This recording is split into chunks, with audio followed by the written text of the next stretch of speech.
This is my third and final video on imaging and disability. In prior videos, I talked about X-rays, CT scans, and MRI scans. And in this video, I'm going to talk about ultrasound. Ultrasound has been around for about 50 years. It uses very high-frequency sound to generate images. Normal young humans can hear sound up to about 20,000 cycles per second. Ultrasound uses sound over 2 million cycles per second. Even your dog can't hear it. There's a transducer which applies the sound to the body, and inside the transducer there's also a sensor.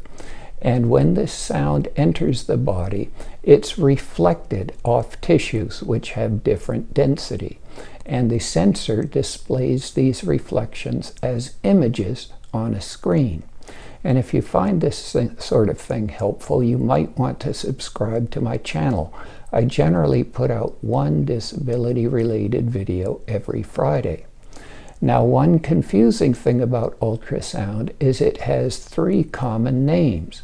The first, of course, is ultrasound, but the second is sonogram, and the third is Doppler.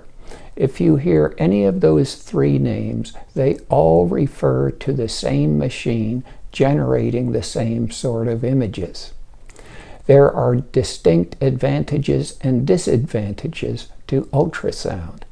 The first is that the equipment is cheap and portable in relation to CT, MRI, and X-ray. There are now handheld ultrasounds which can be used right at the patient's bedside. No need to move the person to an X-ray room or CT room or MRI room. The second tremendous advantage is that there are no risks to ultrasound. There is no ionizing radiation, unlike with X-rays and CT scans.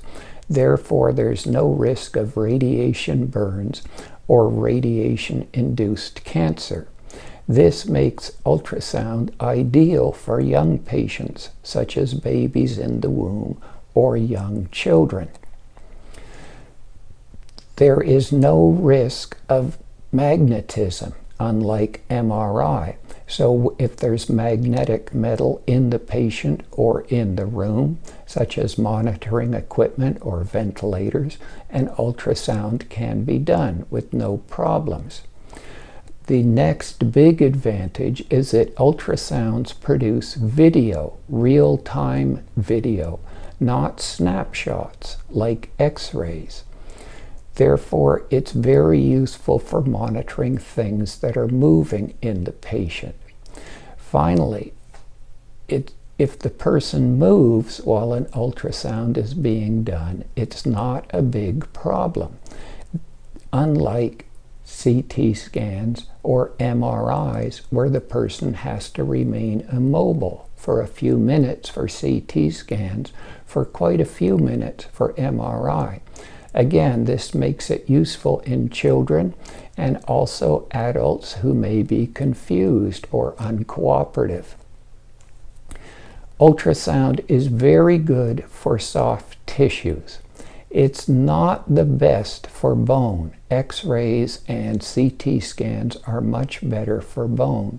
And if you're trying to look at a soft tissue that's behind bone, the images are very poor quality.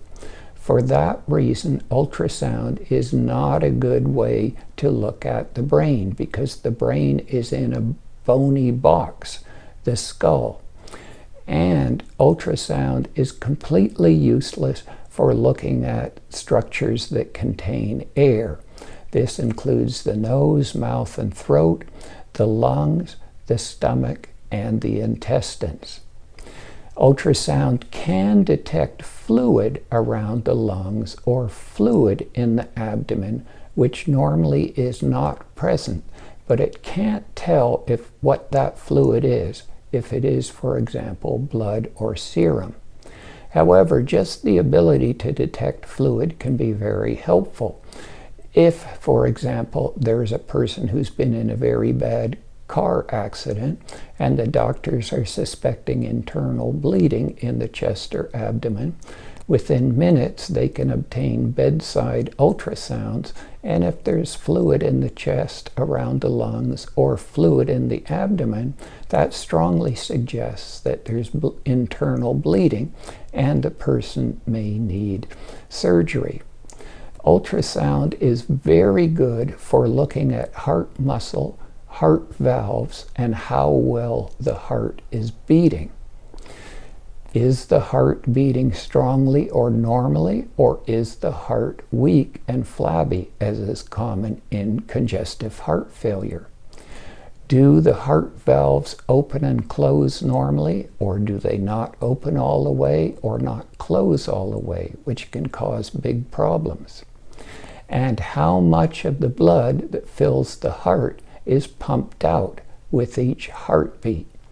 This is called the ejection fraction, and I see quite a lot of confusion and anxiety about ejection fraction in patients. In between heartbeats, the heart fills up with blood. When the heart beats, it pumps out some, but not all of that blood. The normal amount a healthy heart pumps out is between 50 to 70% of the blood, not 100%.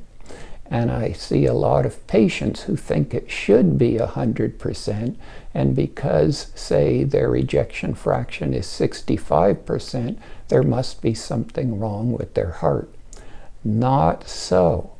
However, if the ejection fraction is less than 50%, that's abnormal, most commonly due to heart failure.